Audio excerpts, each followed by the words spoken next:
अगर आपकी उम्र 20 से लेकर 40 है तो यकीन मानो यह वीडियो आपकी लाइफ की सबसे इम्पोर्टेंट वीडियोस में से एक होने वाली है। मैंने बहुत बार देखा है कि इंडिया में लोग हर चीज की नॉलेज रखते हैं, हर फील्ड की नॉलेज भले ही सबके पास रहती है, लेकिन फाइनेंशियल नॉलेज लोगों के पास बहुत कम होती है। और जो लोग फाइनेंशियल नॉलेज देते हैं वो भी सिर्फ कोर्स बेचकर देते हैं, हजारों रुपए का या कोई प्रोडक्ट प्रमोट कर रहे होते हैं। लेकिन आज की इस वीडियो में आप प्योर नॉलेज गेन करोगे और यह जो जानकारी जो आप इस वीडियो में जानोगे वो आपकी लाइफ बदल सकती है। अगर यह नॉलेज आपके पास है तो आप बाकियों से आगे बहुत जल्दी निकल जाओगे। तो चलिए दोस्तों, समझते हैं एक ऐसे नॉलेज को जिसे गेन करने के बाद आपकी लाइफ पूरी तरह से चेंज हो जाएगी। दोस्तों, आइंस्टाइन ने कहा था कि compounding is that wonder of the world. दोस्तों, हम में से हर कोई पैसा कमाता है या फिर कमाना चाहता है। कोई स्टूडेंट है जो कि अभी पढ़ रहा है लेकिन आगे जाकर कमाए, और कई लोग ऐसे भी हैं जो कि ऑलरेडी कमा रहे हैं। अब आपके पास जो भी पैसा आ रहा है, मान लो 1000 आए, 2000 आए या लाखों करोड़ों आए, लेकिन जैसे आपके पास पैसा आता है वैसे ही आपके पास से पैसा चला भी जाता है। इसीलिए कहा जाता है कि पैसे को ठीक से रखना एक कला हो होती है बेटा, एक आर्ट होता है। मेरा भाई, पैसा कमाना बड़ी बात नहीं होती, बल्कि पैसे को ठीक से रखना बड़ी बात होती है, और पैसे को ग्रो करना उससे भी बड़ी बात होती है। लेकिन ज्यादातर लोगों के पास यही कला नहीं होती और वह लोग इसीलिए गरीब के गरीब बने रहते हैं। लेकिन मेरे दोस्त, आप बिल्कुल भी चिंता मत करो। मुझे पता है आप जितने भी फाइनेंशियल वीडियो देखते होंगे, ज्यादातर में गिम की नॉलेज होती है कि यह कॉइन खरीद लो, वो खरीद लो, पर आपके पास एक ऑथेंटिक नॉलेज होनी चाहिए। सबको बिना किसी गिमिक चीज के एक्चुअल ट्रूथ बेस्ट नॉलेज देनी चाहिए। तो जो भी पैसा इंसान कमाता है उसको रखने के कितने तरीके होते हैं ये आपको पता होना चाहिए। अगर आप पैसे को रखने के सही तरीके जान जाते हैं तो आप अपने पैसे को बहुत ही आसानी से बढ़ा सकते हैं, और जब आपका पैसा बढ़ेगा तो जाहिर सी बात है आप अमीर बन ही जाएंगे। तो दोस्तों, आज की इस वीडियो में हम यही जानने वाले हैं कि हम अपने पैसे को कैसे और कहां रखें जिससे हमारा पैसा दिन पर दिन बढ़ता ही रहे और हमें बहुत जल्दी अमीर बना दे। तो चलिए हम इसे एक एग्जाम्पल से समझते हैं। लेकिन वीडियो में आगे बढ़ने से पहले प्लीज वीडियो को लाइक और चैनल को सब्सक्राइब करके बेल आइकन की घंटी दबाकर ओनल को जरूर सेलेक्ट कर लेना। तो चलिए अब हम इसे एक एग्जाम्पल से समझेंगे। मान लो एक इंसान ने 10 लाख कमाया, तो अब उस पैसे को कैसे रखना है। देखिए, पहला तरीका है कैश। 10 लाख कमाया, उसको घर में रख लिया।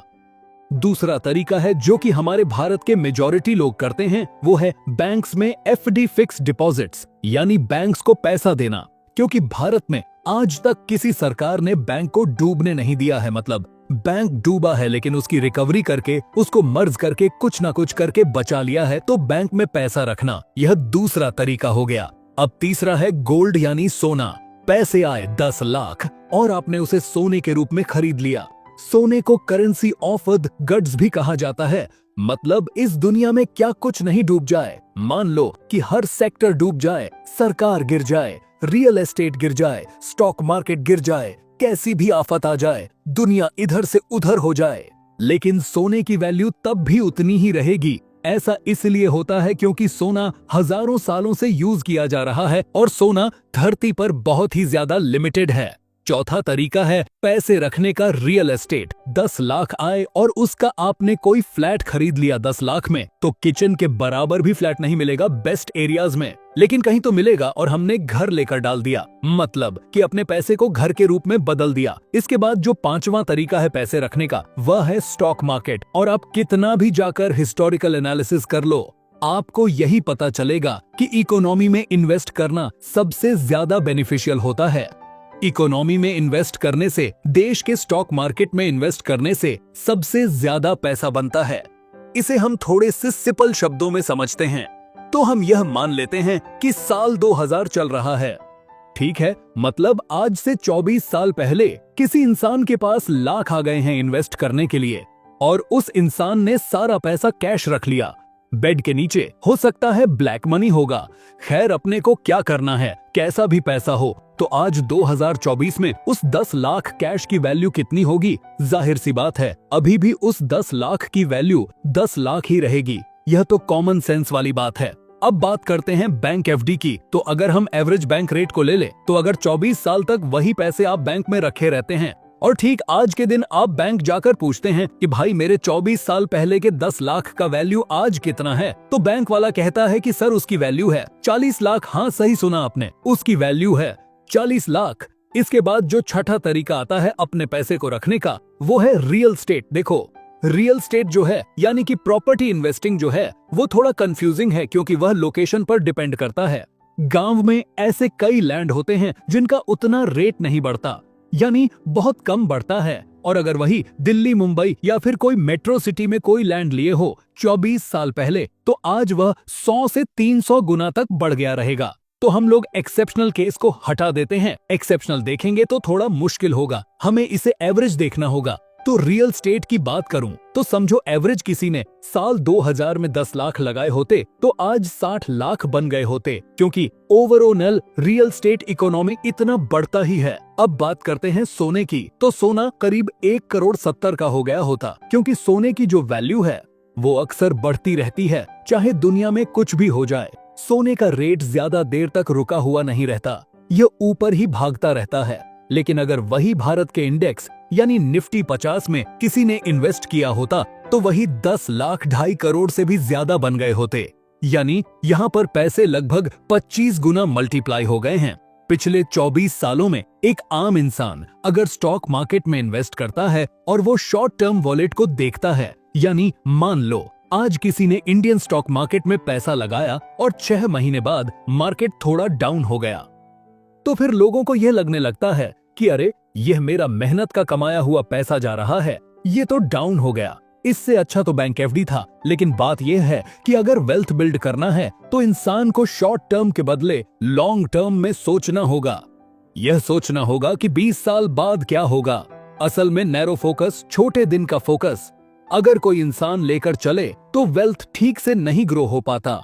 आप यह मत भूलना कि लास्ट 24 सालों में 2 बार मार्केट क्रैश भी आ चुका है। साल 2008 इस मॉडर्न टाइम का सबसे भयंकर मार्केट क्रैश था और दूसरा क्रैश था कोरोना पीरियड। कोरोना में भी मार्केट क्रैश हुआ था। तो यह 2 क्रैश को इंक्लूड करके इतना पैसा बढ़ा है। अभी तो सबसे मैजिकल बात मैंने आपको बताया ही नहीं है, यह जो रिटर्न दिया है निफ्टी 50 ने। यह भारत की टॉप कंपनीज के रिटर्न्स, हम यानी जो बड़ी कंपनीज होती है जिसके बड़े बड़े ऑफिसेस सिर्फ बड़ी कंपनियों से नहीं चलता है, हजारों छोटी छोटी कंपनीज भी भारत को पावर दे रही हैं। अब आप यह बताओ कि एक 22 साल के लड़के की हाइट ज्यादा बढ़ेगी या फिर छोटे से 5 साल के लड़के की हाइट ज्यादा बढ़ेगी? किसकी हाइट बढ़ेगी? जाहिर सी बात है बच्चे की। वैसे ही जो स्मॉल कंपनीज होती हैं इंडिया में, उसका अगर हिस्टोरिकल डाटा देखें तो वह भी एक्सेप्शनल है। और हम लोग साल 2000 से लेकर 2024 तक कंपेयर किए थे 24 साल के लार्ज के मामले में। तो क्योंकि स्मॉल का डाटा 2004 से अवेलेबल है, तो हम लोग ठीक एकदम एग्जैक्ट 20 साल का देखते हैं। सन या एकदम सिंपल साल 2004 से साल 2024, तो सिर्फ 20 सालों में BSSC स्मॉल कैप इंडेक्स है वो 1000 के बेस वैल्यू से लच हुआ था और आज उसका वैल्यू पता है कितना है? 55,000 BSSC स्मॉल कैप, यानी यह इंडेक्स 54 टाइम्स बड़ा है। इसका मतलब यह हुआ कि अगर वही इंसान जिसने 10 लाख कमाया था वह भारत के छोटी कंपनीज में डाल के भूल जाता और ठीक आज अभी जब आप वीडियो देख रहे हो अभी वह अपना डीमेट अकाउंट चेक करता, द कंपोनेंट प्लेसमेंट तो 5 करोड़ 40 लाख में बदल गया होता। अब ये कोई छोटी बात नहीं है। मुझे लगता है जो इसके बारे में नहीं जानता वो बहुत बड़ा बेवकूफ है। लोग बैंक्स में फंसे रहते हैं और उनको ये नहीं पता कि देश के इकोनॉमी में कंट्रीब्यूट करने का बेनिफिट क्या है। मैं ये नहीं कह रहा कि बैंक्स खराब है।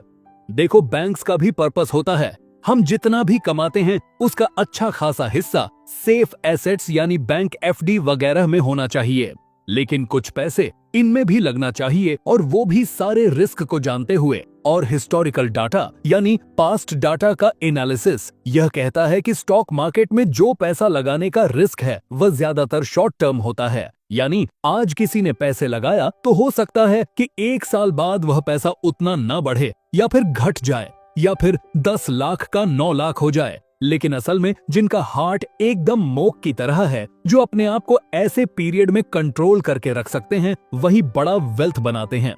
और देखो भाई, मैं किसी भी प्रोडक्ट या सर्विस का नाम इस वीडियो में नहीं ले रहा हूँ, क्योंकि यह जनरल प्योर अवेयरनेस वीडियो है। बात यह है कि जिसको यह जानकारी होती है वह बताते नहीं कि सामने वाले का भी वेल्थ बन जाएगा। लेकिन ये बहुत छोटी सोच है। बात यह है कि अगर हर कोई इन्वेस्ट करने लगे तो इकोनॉमी और ऊपर जाएगी, सबको और फायदा होगा। अब एक बहुत ही डीप सी बात मैं बोलने जा रहा हूँ, इसको आपको ध्यान से समझना होगा। आपको क्या लगता है, आप कहीं भी पैसा लगाओ, अगर वह आपको 7% इंटरेस्ट दे रहा है और एक दूसरी जगह जहां पे आपको 9% इंटरेस्ट मिल रहा है, दोनों में उतना अंतर नहीं होगा बराबर, क्योंकि उसमें 2% का ही तो अंतर है ना। लेकिन जब कंपाउंडिंग की बात आती है तो एक्चुअल में बहुत फर्क होता है। तो देखो, अब हम कैलकुलेट कर रहे हैं कि किसी ने 1 लाख लगाए और 1 साल के लिए लगाए तो 1 साल बाद 10,000 बढ़ चुके होंगे। पूरे 1 साल में 7% जो कि बैंक देता है। अब इसको बढ़ाते हैं और बढ़ाते बढ़ाते हम जाते हैं 25 साल बाद, तो 25 साल में आप देख सकते हो इन्वेस्टेड अमाउंट 10 लाख है। उसके ऊपर का ब्याज मिला हुआ है 40,000, अगर 25 सालों में, तो अब जो फंड वैल्यू है वह है 54 लाख। यह था 7% का हिसाब। अब Indian stock market over on a long term में 10% का रिटर्न तो दे ही देता है। ये जितने इन्वेस्टर्स हैं उन सबको पता है। तो अब हम 10 लाख पे कैलकुलेट करते हैं तो 10% के हिसाब से 1 साल में 1 लाख बढ़ा। तो अब हम जाते हैं नजरिया 25 साल बाद और देखते हैं कि कितना फर्क पड़ता है 7% वाले के मुकाबले। तो यहाँ 25 साल बाद यहाँ पर इंटरेस्ट अमाउंट 90 लाख है, यानी ओवरऑल फंड 1 करोड़ का हो चुका है, जो कि पिछले से ऑलमोस्ट डबल है।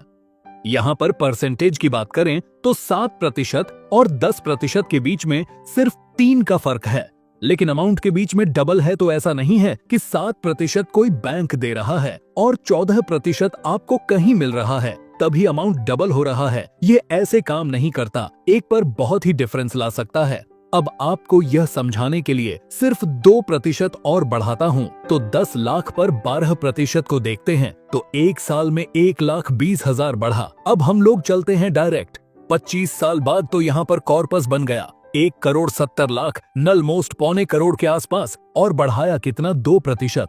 अब एक गहरी चीज को समझो, बैंक दे रहा था 7%, राइट। और अगर मान लो कि स्मॉल कंपनीज में किसी को 7 का डबल 14% का मिला रिटर्न, तो प्रतिशत एज को देखें तो 14 क्या होता है, 14 होता है 7 का डबल, राइट। अब चलते हैं 25 साल बाद और अब आप देखो 2,65,00,000 तो 7 पर और 14 में कितना अंतर है। सिर्फ 7 पर का 7 पर में कितना अमाउंट था वह देखो, और 14% में कितना अमाउंट बना ये देखो। यानी परसेंटेज जो है वह डबल हो गया, 7 का 14 हो गया। लेकिन सिर्फ डबल नहीं हुआ बल्कि वो यूज हो गया। This is power on off compounding. और इसलिए आइंस्टाइन ने कहा था कि compounding is 8 wonder on off the world. और आम लोग इसको समझ ही नहीं पाते कि 1% का वैल्यू कितना होता है। और असल में पास्ट की बात करूं तो कई लोगों ने 10 साल में या लॉन्ग टर्म में 15% से 19% तक का रिटर्न कमाया है। तो उनका कॉर्पस इतना हो जाता है कि हम इमेजिन भी नहीं कर सकते। कंपाउंडिंग सही में मैजिक है। अगर किसी को कंपाउंड के बारे में नहीं पता तो वह लाइफ के सबसे इंपॉर्टेंट चीजों में से एक चीज को मिस कर रहा है। और अब यहाँ पर एक बहुत ही जरूरी बात आती है कि आपने बहुत सारे इन्फ्लुएंस को यह कहते हुए सुना होगा कि इस स्टॉक को खरीद लो, उस स्टॉक को बेच लो। तो पहली बात, किसी के भी सिंगल स्टॉक रिकमेंडेशन को कभी मत मानना जब तक आप अपना एनालिसिस ना करो। और एक आम इंसान की बात करें तो उसको उतना टाइम कहाँ है जो जाकर पता करे कि यह स्टॉक अच्छा है या यह स्टॉक अच्छा है। ज्यादातर लोगों की बात हो रही है, हाँ है वह 2% लोग जो कि स्टॉक में अल्ट्रा ह्यूज वेल्थ बना लेते हैं, जिनको 50% का CAGR मिल जाता है। जैसे कि टाइटन स्टॉक लास्ट 20 साल में 40% का CAGR दिया है। यानी आज से 20 साल पहले किसी ने इस स्टॉक में पैसा लगाया होता 10 लाख तो आज 33 करोड़ बन गए होते। यह बिल्कुल भी मजाक नहीं है। लेकिन ध्यान दो इस बात पे, क्या अभी के वैल्यू के हिसाब से वो और ग्रो करेगा। यहीं पर लोग गलती करते हैं कि हाँ इसने इतना रिटर्न दिया है तो इसी में लगा लेते हैं क्योंकि यह तो आगे भी बढ़ेगा। लेकिन मेरे भाई अक्सर ऐसा नहीं होता जो लोग सोचते हैं, दरअसल उसका उल्टा ही होता है ज्यादातर समय। और कई लोग यही गलती करते हैं कि अभी कोई स्टॉक मान लो 1 रुपए का है तो उसमें एक ही इंसान ने 10 लाख लगा दिया, ये सोच के कि हाँ, यह तो 5 साल में 1 करोड़ 2 करोड़ हो जाएगा, लेकिन ऐसा करने में ज्यादातर 99% लोग फेल हो जाते हैं। तो इतना जब माथा पेची है कि स्टॉक कौन चुने, तो यहीं पर पिक्चर में आता है म्यूचुअल फंड्स। म्यूचुअल फंड से तो आपको कुछ याद आ ही रहा होगा, इतने सारे क्रिकेटर्स के एड्स जो कहते हैं म्यूचुअल फंड। सही है, तो अब आपको पता चला वह ऐसा क्यों कहते हैं, क्योंकि रियलिस्टिकली स्पीकिंग म्यूचुअल फंड्स आपको गुड रिटर्न दे देते हैं ना, एक्स्ट्रा ऑन ऑर्डिनरी रिटर्न, न ही बैंक की तरह स्नेल की तरह रिटर्न, बल्कि ठीक ठाक रिटर्न। और म्यूचुअल फंड्स के भी बहुत सारे कैटेगरी होती हैं, इतने कैटेगरी होते हैं कि आपको देख के लगेगा कि किसमें लगाऊं पैसा, इतना सारा कैटेगरी है। लेकिन ओवरऑल बात करें तो 3 कैटेगरी होती है। पहला, लार्ज कैप म्यूचुअल फंड्स, यानी यह म्यूचुअल फंड्स उन कंपनीज में पैसा लगाते हैं जो कि ऑलरेडी लार्ज है, जिनके बड़े बड़े ऑफिस हैं। जैसे कि मैंने कहा कि जैसा भी सिचुएशन आ जाए, लेकिन यह ज्यादा नहीं गिरते, बट रिटर्न्स भी उतना ज्यादा नहीं देते। दूसरा, मिड कैप म्यूचुअल फंड्स, यानी मीडियम साइज कंपनी में लगाते हैं जो कि अभी लार्ज नहीं है, लेकिन उसमें बढ़ने का स्कोप है, तो यह म्यूचुअल फंड्स थोड़ा ज्यादा रिटर्न दे देते हैं। और तीसरे नंबर पर आता है स्मॉल कैप कंपनीज।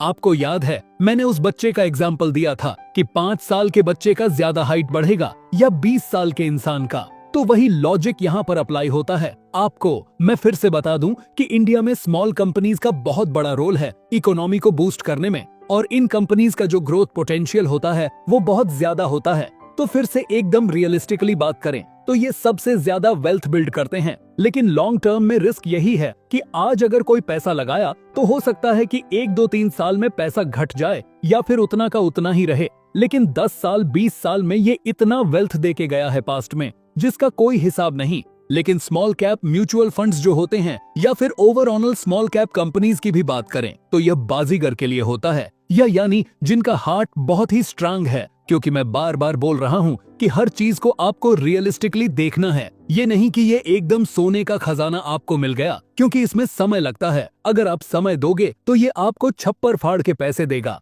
ऐसा नहीं कि लोग जो दिखाते हैं कि ट्रेडिंग कर लो, स्टॉक मार्केट में एक दिन में लाखों रुपए आ रहे हैं। अरे भाई मैं बता रहा हूँ वो सब में कभी मत पड़ना, र बना जा सकता है ट्रेडिंग। मतलब आप आज ही सुबह स्टॉक खरीदें और शाम को ही स्टॉक को बेच दिए। सिंपल भाषा में बताऊं तो इसी को ट्रेडिंग कहा जाता है। और बाकी एक फ्यूचर एंड ऑप्शंस की अलग दुनिया है, वो थोड़ा कॉम्प्लेक्टेड के हिसाब से 90% से ज्यादा लोग लॉस करते हैं, जो कि शॉर्ट टर्म में यह गेम खेलते हैं। शॉर्ट टर्म में यह लोग लॉस करते जाते हैं और असल में पैसा वो बना के ले जाते हैं जो कि लॉन्ग टर्म के लिए मार्केट में पैसा लगाते हैं। कई सालों के लिए जो लोग लगाते हैं वो लोग पैसा बना के निकल जाते हैं। तो एक तरह से मैं कहूँ तो मेरा ये ओपिनियन है, देखो ये मेरी लाइंस है कि बैंक्स आपको बस सेफ्टी के नाम पर कम रिटर्न दे के चली जाती है और आप उल्लू बन जाते हो। लेकिन यहाँ पर आपको यह भी जानने की जरूरत है कि सारा कमाया हुआ पैसा मार्केट में नहीं लगाना चाहिए। देखो मैं अपनी बात करूं तो मैं एकदम सिंपल रूल फॉलो किया हूं और वह है आधा आधा, यानी हाफ हाफ। अब यह हाफ हाफ क्या है? देखो क्योंकि मैं यंग हूं,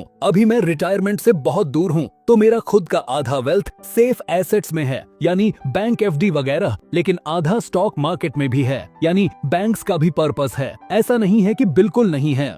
इंसान के पास सेफ पैसा भी होना चाहिए जो कि एकदम पीस ऑफ माइंड दे कि हाँ वह पैसा कहीं नहीं जा रहा, अकाउंट में मस्त है। लेकिन कुछ पैसा ऐसे वेल्थ जनरेटर्स में भी होना चाहिए। और म्यूचुअल फंड्स की बात को कंटिन्यू करें तो देखो म्यूचुअल फंड्स जो होते हैं वो उस सर्विस को कहा जाता है जहाँ पर एक एक्सपर्ट फंड मैनेजर रहता है और उसके पास सालों का एक्सपीरियंस होता है और वह बहुत सारे स्टॉक्स के बास्केट को खरीदता है। यानी ऐसा नहीं कि वो सारे पैसे को एक ही स्टॉक में लगा दिया, वह अपने रिसर्च के हिसाब से बहुत सारे स्टॉक्स में पैसा लगाता है और वही चीज एक फंड के रूप में रहती है। यानी किसी को अगर माथा पेची नहीं करना है, बिना मतलब के एनर्जी वेस्ट नहीं करना है, किसी एक्सपर्ट के हाथों में अपना पैसा देना है और पैसे को ग्रो करना है, तो वो जाके म्यूचुअल फंड ले सकता है। एकदम सिंपल है ये म्यूचुअल फंड। किसी भी फैमिली में अगर फाइनेंशियल नॉलेज है तो समझ लो कि परिवार का आधा से ज्यादा काम हो गया। ऐसा इसलिए बता रहा हूँ क्योंकि कई लोग हैं जिनको अवेयरनेस ही नहीं है, यानी जो दिमाग है यह खोपड़ी है, इसके कोने कोने में नहीं है कि कंपाउंडिंग कितना बड़ा मैजिक है। और इस बात को जानना कि 7% कोई एसेट हमें दे रहा है रिटर्न और दूसरी तरफ 14% कोई दे रहा है, तो अगर एंड कॉर्पस 7% वाले का 50 लाख होगा तो ऐसा नहीं कि 14% वाले का डब होगा यानी 1 करोड़ होगा। 20 साल में वैसा नहीं है, बल्कि बहुत फर्क है। यह 14% वाला मल्टीपल करोड़ में चला जाएगा और 7% वाला कहीं नहीं जाएगा। 1% का वैल्यू है। तो अगर आपने अभी तक यहाँ तक वीडियो देख लिया है तो मान लो आपको बहुत बड़ा नॉलेज मिल गया, जो कि आपको लाइफ टाइम हेल्प करेगा। ये आप लिख के रख लो और आज नहीं तो कल आपको इस नॉलेज की वैल्यू पता चलेगी ही चलेगी। तो दोस्तों, यह वीडियो आप लोगों को कैसी लगी है हमें कमेंट करके जरूर बताना। अगर आपको यह वीडियो अच्छी लगी तो इस वीडियो को अपने दोस्तों और परिवार के साथ शेयर करना न भूलें, ताकि वे भी इससे फायदा उठा सकें। इस वीडियो को पूरा देखने के लिए आप सभी का धन्यवाद।